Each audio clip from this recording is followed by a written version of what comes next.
Bonsoir à toutes, bonsoir à tous, mais quelle joie de se retrouver. Nous voici réunis avec mon frère Joseph pour ce Bonsoir. 5e numéro de Parole pour aujourd'hui. Donc c'est une émission qui est proposée par la Fraternité Foi et Prière et on s'invite chez vous pour cheminer ensemble dans la parole de Dieu. Alors, bienvenue à toi Joseph. Bonsoir Christelle. Bienvenue. Merci à tous. Donc aujourd'hui, si j'ai bien compris, nous allons cheminer avec la Sainte Vierge Marie. Exact. Est-ce que tu peux nous en dire plus, Joseph? Alors aujourd'hui, vraiment, on va découvrir la Vierge Marie, mais dans une approche particulière, une approche qui, je suis sûr, va toucher chacun de nous. Et pour cela, d'ailleurs, on va s'appuyer sur un texte qui est tiré de l'évangile de Saint Jean, chapitre 19, les versets 26 à 27. Alors, si tu veux bien, je vais le prendre. Alors, Avec le temps pour plaisir. vous de tenir votre Bible et on va le lire ensemble, ce passage. Donc, je rappelle, en Saint Jean, chapitre 19, versets 26 à 27. Absolument. Jésus, voyant sa mère et près d'elle le disciple qu'il aimait, dit à sa mère, « Femme, voici ton fils. » Puis, il dit au disciple, « Voici ta mère. » Et à partir de cette heure-là, le disciple l'a pris chez lui. Parole du Seigneur. Amen. Alors là, on est vraiment, Christelle, à un moment très particulier. On est le vendredi saint, juste avant que le Christ expire. Le Christ a été brisé d'une manière extraordinaire. Il est au sommet de sa passion. Et avec les dernières forces qu'il a en lui, il regarde au pied de la croix. Et qu'est-ce qu'il voit? Il ne voit pas Pierre. Il ne voit pas Jacques. Il ne voit pas les personnes, tous ses frères avec qui il a cheminé pendant 3 ans. Mais il voit sa mère, la Sainte Vierge Marie. Et il voit un disciple qui est un disciple particulier. C'était vraiment comme un petit frère. Jean, c'est vraiment celui qui avait un frère aîné avec qui le Christ était souvent. Le Christ connaissait son père, le Christ connaissait sa mère. Et clairement, Jean, c'était le petit frère qu'il allait abandonner. Donc, naturellement, il dit à ce petit frère, je ne t'abandonne pas. Je te donne une mère. Voici ta mère. Et il regarde la Sainte Vierge Marie qui, elle, va perdre aujourd'hui son enfant, l'enfant pour qui elle a tout sacrifié en disant le fiat à l'ange Gabriel. Donc il dit à sa mère, la Sainte Vierge Marie, maman, voici ton fils. Et c'est à ce moment qu'il y a quelque chose d'extraordinaire qui va se faire. La parole de Dieu nous dit, Christelle, que à partir de cet instant, Jean a pris Marie chez lui. Et c'est vraiment quelque chose qui n'est pas anodin, Christelle. C'est quelque chose qui est extraordinaire parce qu'à partir de ce moment, la vie de Jean sera totalement bouleversée. D'ailleurs, le thème aujourd'hui de PPA 5, la parole pour aujourd'hui, c'est chrétien, prends Marie chez toi. Le Christ a dit à Jean, prends Marie chez toi. Et on nous dit que Jean, à partir de cet instant-là, a pris Marie chez lui. Et les docteurs de l'Église nous disent qu'en vérité, Jean a pris Marie. Ils ont habité ensemble dans une ville qui est aujourd'hui dans la Turquie actuelle qu'on appelle Éphèse, la ville où est passé Saint Paul, et ils ont habité ensemble. Et tu vas voir, je vais te le prouver, la vie spirituelle de l'évangéliste Jean a été bouleversée par cette cohabitation. Juste là, parce qu'en fait, ça me fait réagir. Je me dis que finalement, c'est comme un testament. Au moment où Jésus, comme tu l'as dit, est sur la croix, au moment où il sait il donne sa vie, il donne à Jean sa mère et il donne presque à Marie aussi un fils. J'aime beaucoup cet élan d'amour, cet élan du cœur qui est comme un testament en fait. Et dans son amour profond, je veux dire, il confie sa maman à Jean qui la prend chez lui et il confie à Jean sa propre maman. Il y a un partage d'amour qui est, que moi, humainement, je trouve juste magnifique et rempli de tellement d'amour. C'est vraiment une grâce. Hein. C'est une grâce. Et c'était le plus beau cadeau qu'il pouvait faire à Jean. Parce qu'effectivement, lorsqu'on regarde les écrits joanniques, lorsqu'on regarde par exemple l'évangile de Jean, on se rend compte qu'il est totalement différent des trois autres évangiles. Il faut savoir que dans les Saintes Écritures, les 3 autres évangiles, qui sont l'évangile de Matthieu, de Marc et de Luc, sont appelés des évangiles synoptiques, c'est-à-dire qu'on identifie un squelette. Il y a une structure qui nous permet de lire ces 3 évangiles pratiquement parallèles. Cela est impossible avec l'évangile de Jean. Et mieux, il y a des récits dans l'évangile de Jean qu'on ne retrouve dans aucun autre évangile, au point où on peut même se demander, mais comment Jean a pu avoir ces informations alors qu'ils étaient tous ensemble? Je vais te prendre un cas très concret. Par exemple, dans l'évangile de Jean, il y a un récit qu'on appelle le miracle de Cana. Un récit qu'on ne retrouve nulle part ailleurs. Le miracle de Cana, c'est la Vierge Marie qui est invitée à des noces et l'accompagne Jésus et ses disciples. Et les Saintes Écritures nous disent qu'à ces noces-là, il y a eu un problème. Le vin commençait à manquer. Et pour ceux qui ont déjà organisé des mariages, ils savent que lorsque la nourriture finit, ça veut dire que la fête est finie. Et donc, on était à 1 centimètre d'un drame. Et la Vierge Marie, qui a été informée de la situation, s'approche de son fils et lui dit, ils n'ont plus de vin. Mais le souci, c'est que Jésus n'avait pas encore reçu le baptême d'eau, le baptême de Jean. Il n'avait pas encore été poussé au désert par le Saint-Esprit. Il n'avait pas encore pris le rouleau avec Ésaïe pour proclamer qu'il est le Messie, ce qu'on appelle la révélation messianique du Christ. De toute façon, il le dit, hein, mon heure n'est pas encore venue. Exact. Oui. Il n'avait pas encore démarré son ministère, il n'avait pas encore entamé ses miracles pour se présenter comme celui qui accomplissait les signes messianiques. Donc il a dit poliment à sa maman, contrairement à ce que les gens pensent, c'était extrêmement poli. Il a dit à sa maman, mais mon heure n'est pas encore arrivée. C'est pas le moment. Et là, il y a une masterclass de la Vierge Marie. Christelle, c'est une masterclass. La Vierge Marie dit aux servants, aux serviteurs préposés au vin, elle leur dit, faites tout ce qu'il vous dira. En fait, faites tout ce qu'il vous dira, c'est Jésus, c'est-à-dire Dieu. En d'autres termes, faire tout ce qu'il vous dira, ça veut dire qu'il faut entendre la parole de Dieu et il faut la mettre en pratique. Elle disait à ses serviteurs, allez écouter la parole que mon fils va vous dire et mettez-le en pratique. Or, pour écouter la parole de Dieu et surtout pour la mettre en pratique, cela induit un acte de foi. Acte de foi qui lui-même provoque le miracle.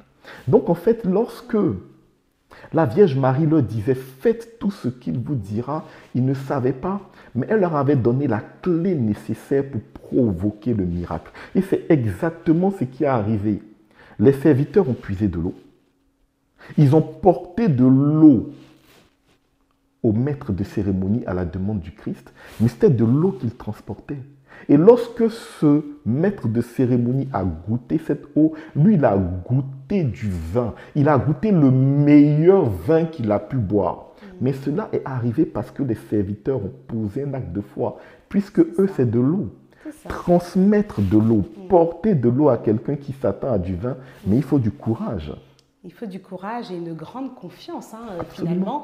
Et ils ont écouté non seulement la Vierge Marie, qui finalement leur a donné ce chemin, quelque part, elle a impulsé aussi cet acte de foi, parce que c'est elle qui leur a dit, faites tout ce qu'il vous dira. Et donc, vraiment, comme tu le dis, c'est dans Saint Jean qu'on a ce passage-là, cette information, ce secret, cette masterclass de la Sainte Vierge Marie. Et donc, il y a vraiment là, entre la Vierge Marie et finalement Saint Jean qui relate ce miracle, ce fait, ces noces de Cana, il y a vraiment quelque chose là de très particulier, de très fort. Elle a provoqué un miracle alors que son fils a dit, c'était pas encore mon temps. Ça, c'est même une masterclass de la Vierge Marie. Et ce qui est intéressant, c'est qu'on peut se demander, mais aisément, comment Jean a pu l'avoir, cette information? Parce que la Vierge Marie n'est pas allée crier au milieu de la foule, Non. ils n'ont plus de vin, c'est gâté, la fête est finie. Non, ce n'est pas son tempérament. Non, je ne pense pas, non. Elle l'a fait dans la douceur et elle l'a fait dans la discrétion. Saint Jean n'est ni témoin oculaire, ni témoin auditif. Comment il a fait pour avoir cette information qu'il a introduite dans son évangile, si ce n'est parce que la Vierge Marie lui a fourni cette confidence. En fait, au-delà même de cela, il y a des éléments dans l'évangile de Jean qui marquent combien de fois Jean a été nourri par la Vierge Marie.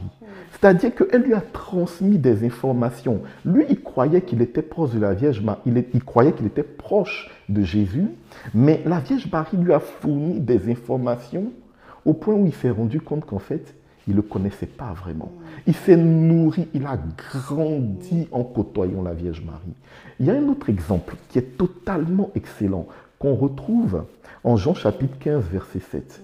En Jean chapitre 15, verset 7, par exemple, on voit Jean qui nous dit, si quelqu'un demeure en Dieu, et si la parole de Dieu demeure en lui, demandez tout ce que vous voulez. Si vous répondez à ces deux conditions, vous pouvez demander à Dieu tout ce que vous voulez et le Seigneur vous exaucera. Amen.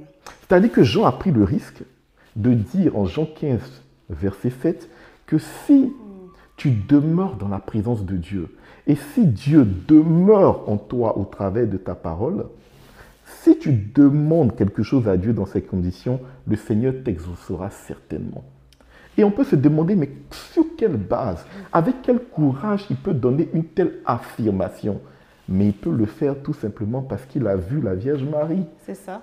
Il était à côté d'une dame, la Vierge Marie, qui était dans la présence continuelle de Dieu. On sait que depuis son fiat, elle a tout abandonné et gardait tout son cœur. Elle faisait une forme de méditation perpétuelle, la Vierge Marie.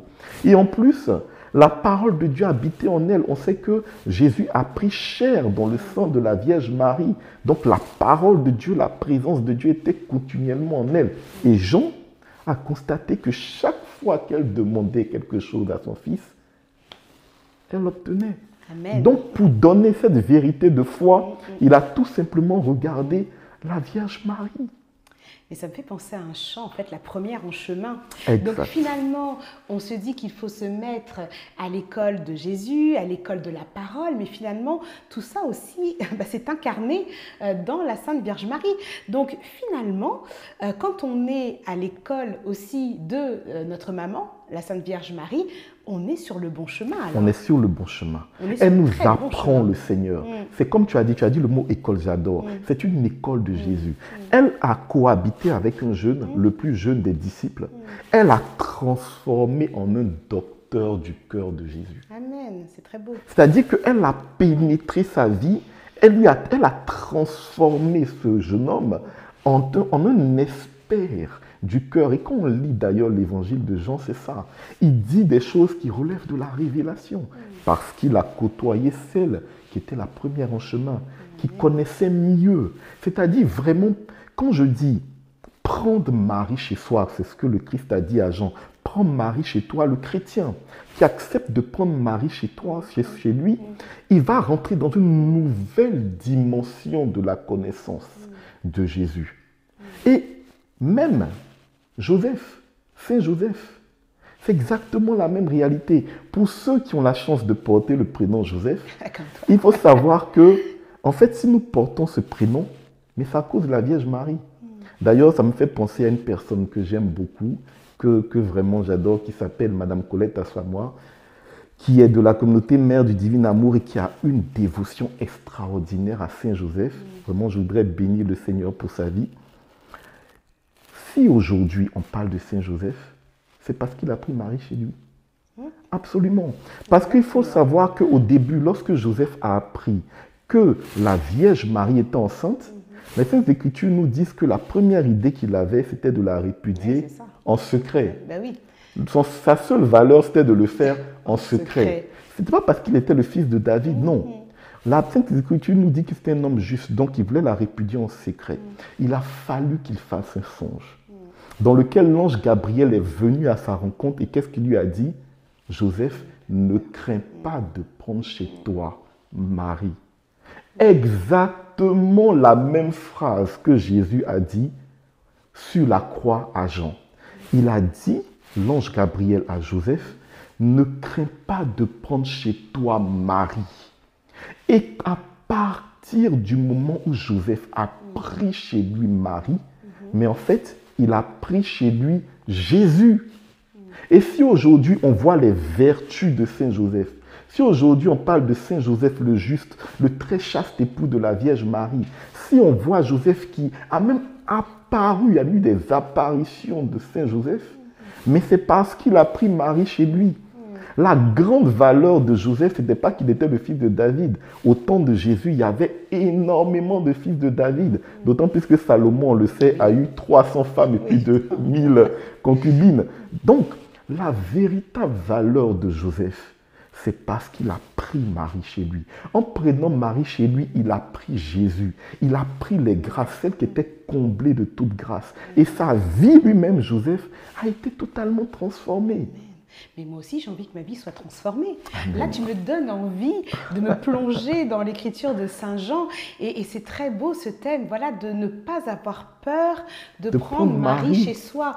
Ce n'est pas se tromper, ce n'est pas d'aller adorer la Sainte Vierge Marie, ce n'est pas d'oublier Jésus, mais au contraire, la Sainte Vierge Marie, voilà, tout au long de ce qu'on, voilà, dans tout ce qu'on peut lire, dans tout ce qu'on peut comprendre, finalement, elle montre le véritable chemin qui conduit à Jésus, donc qui conduit au cœur de Dieu, avec tellement de simplicité, avec tellement de sagesse, avec tellement d'humilité, avec tellement de... Voilà, elle est discrète en fait, elle ne fait rien pour... C'est quand même la mère de Jésus, mère de Dieu. Elle pourrait être toujours avec ses apparats, montrer beaucoup de fierté et d'orgueil, mais en fait à chaque fois, et d'ailleurs chaque fois qu'elle est représentée en prière, elle est représentée levant les yeux vers le Seigneur, elle est représentée tenant son fils Jésus, offrant son fils Jésus au monde. Donc finalement, la prendre chez soi, voilà, est un véritable gage, une garantie d'être en masterclass pour pouvoir toujours rester connecté à Jésus qui est le chemin, la vérité et la vie. Amen. Et vraiment, c'est-à-dire que le chrétien qui n'a pas Marie chez lui, c'est vraiment une forme de pauvreté. Parce que quand tu vis ta vie chrétienne avec la Vierge Marie, mais ça change tout. Lors des noces de Cana, les mariés ne savaient même pas qu'il y avait une catastrophe qui arrivait. Lorsqu'elle est rentrée dans la maison, elle a intercédé pour eux alors qu'ils ne savaient même pas. C'est exactement ça la Vierge Marie. Prendre Marie chez toi, c'est avoir la grâce de prendre quelqu'un qui, même lorsque tu ne sais pas qu'il y a un danger, même lorsque tu ne sais pas qu'il y a un malheur qui arrive, la Vierge Marie, elle le voit. Et déjà, elle l'intercède pour toi au cœur de son Fils. Et même le danger peut être épargné à ta vie sans que tu le saches, comme aux noces de Cana. Parce qu'elle va donner une parole, une seule parole, comme je dis, une masterclass, une parole de foi qui va provoquer le miracle, même si les temps ne sont pas encore advenus. Elle a une telle proximité avec son Fils que la prendre dans ta vie chrétienne, lorsqu'elle entre dans ta vie, en fait, c'est comme si tu as un trésor. Tu as la clé pour toucher le cœur de Dieu. Vraiment, j'aimerais que tous ceux qui nous écoutent prennent conscience de l'importance de prendre Marie chez eux. Ça change la vie. Même si tu crois connaître Jésus, même si tu es le plus grand des chrétiens, elle va te faire entrer dans une nouvelle dimension de ta connaissance de Jésus. Jean connaissait Jésus. Ils ont passé 3 ans ensemble. Qu'est-ce que Jésus a dit qu'il n'a pas entendu? Pourtant, avec la Vierge Marie, il a pénétré une nouvelle dimension du cœur parce que c'est la mère de Dieu, c'est la Théotokos. Voilà, c'est vraiment cette grâce-là qui est extraordinaire. Et vraiment, c'est une grâce qui nous est donnée à chacune et à chacun de pouvoir entrer, nous aussi, voilà, dans ce secret-là, dans cette masterclass, cette master grâce Amen. avec la Sainte J'adore. Vierge Marie. Non, mais j'aime cette clé-là. Voilà, parole pour aujourd'hui, c'est cheminer, voilà, dans la parole de Dieu, mais ressortir aussi avec des clés concrètes pour que nous puissions toutes et tous, voilà, grandir dans notre foi, grandir dans notre spiritualité. Et là, c'est une clé vraiment magnifique, incontournable. On ne peut pas se couper d'un bras et donc on ne peut pas se couper de la Sainte Vierge Marie parce que c'est elle qui voilà, a cette proximité voilà, avec Jésus, une mère et son fils. Et voilà, elle est là comme une garde avec nous. Elle intercède chaque jour pour nous. Elle prie pour nous. Et soyons assurés de cela. Elle prie. Elle prie, elle prie pour Amen. chacun d'entre nous. Elle prie pour toi, ma sœur, elle prie pour toi, mon frère. Et n'aie pas peur de prendre chez toi Marie. la Sainte Vierge Marie. Prenons exemple sur Saint Jean et surtout, écoutons finalement la parole de Dieu. Parce qu'il dit, n'aie pas peur de prendre Marie. Cette forme-là grammaticale, c'est vraiment comme un ordre, une injonction. Il nous demande de le faire. Donc, Jésus ne parle pas pour rien dire. Et même en étant sur la croix, il prend encore ce temps de nous donner cet héritage, ce testament de Jésus, de prendre chez nous, comme Saint Jean, la Vierge Marie. Vraiment, ça me réjouit le cœur de parler de la Vierge Marie et je nous propose que nous prenons un petit temps pour dire simplement merci à la Vierge Marie. Amen. Pour lui dire merci parce que en tant que chrétiens, nous avons cette chance extraordinaire de la voir. Comme mère, elle entre chez nous pour nous faire du bien.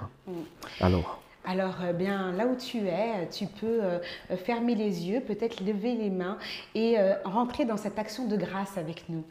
Vraiment, Seigneur, nous te bénissons, nous te rendons grâce. Merci, voilà, pour la Sainte Vierge Marie, cette maman du ciel, cette maman qui prend soin de nous. Merci pour sa vie, merci pour son fiat, pour le oui qu'elle a donné. Merci, Seigneur, encore aujourd'hui, de nous faire comprendre que la Sainte Vierge Marie est un allié de premier choix dans notre vie chrétienne, dans notre vie de foi, dans notre vie de prière. Et nous voulons rendre grâce pour toi, Sainte Vierge Marie. Merci pour ton intercession au quotidien. Merci pour la grâce que tu nous fais. Merci de cheminer avec nous, toi qui es la première en chemin et toi qui nous montres le chemin qui conduit vers Jésus, vers notre Seigneur, notre Sauveur, vers le Christ. Et comment ne pas te dire merci au Seigneur Jésus-Christ pour ta maman que tu nous as confiée, que tu nous confies encore aujourd'hui, et à ton fils, à ta fille qui avait peut-être mis de côté ta maman. Eh bien, tu viens nous redire aujourd'hui quelle est l'importance de la Sainte Vierge Marie pour notre vie de foi. Merci Seigneur Jésus pour cette clé, pour cette masterclass, cette mastergrâce que tu nous offres par amour. Quel amour au point de nous confier ta maman. Alors oui, nous voulons te prendre chez nous, Sainte Vierge Marie, par la grâce de Dieu. Nous voulons te mettre dans notre maison, dans notre vie de prière. Vraiment, prie pour nous, intercède pour nous, afin que nous puissions toujours rester connectés au cœur de Dieu. Viens vraiment intercéder pour nous, pour que nous puissions jamais nous écarter de Jésus, que nous puissions toujours, avec toi, Sainte Vierge Marie, chercher les pas de Dieu, chercher la véritable présence de Dieu dans notre vie. Merci à toi, Sainte Vierge Marie. Nous te confions nos foyers, nous te confions nos projets, nous te confions ce qui est important pour nous. Nous te confions nos vies de famille, nous te confions nos vies de prière. Amen. Et vraiment, merci. Merci Christelle pour ce temps que nous avons partagé avec la Sainte Vierge Marie. Amen. Et on peut dire à tous ceux et à celles qui nous aiment, qui sont aujourd'hui des fidèles de parole pour aujourd'hui, nous voulons vous dire merci aussi pour ce temps et nous nous retrouvons dans un mois. Dans un mois où nous allons partager un nouveau thème. Exactement. Donc, pour rappel, cette émission parole pour aujourd'hui, elle est pour vous, Oui. elle est pour vos proches, elle est pour tous ceux à qui vous souhaitez que la parole de Dieu soit apportée. Nous sommes en ligne tous les deuxièmes mardis du mois. Donc, vous retrouvez les informations sur la page de la Fraternité Foi et Prière et sur notre page, notre chaîne YouTube. J'espère que je ne me trompe pas. Hein. Je crois que c'est le deuxième mardi du mois. Le troisième. Le troisième, oh Le pardon. troisième. Donc, c'est tous les troisièmes mardis du mois, pardonnez-moi. Donc, n'hésitez pas à vous connecter toujours aussi nombreux et à partager cette émission.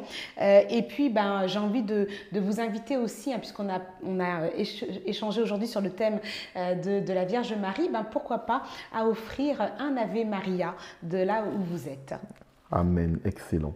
Et n'oublie pas, prends Marie chez toi. Amen. Amen. À très bientôt. À très bientôt, on a hâte de vous retrouver, soyez bénis.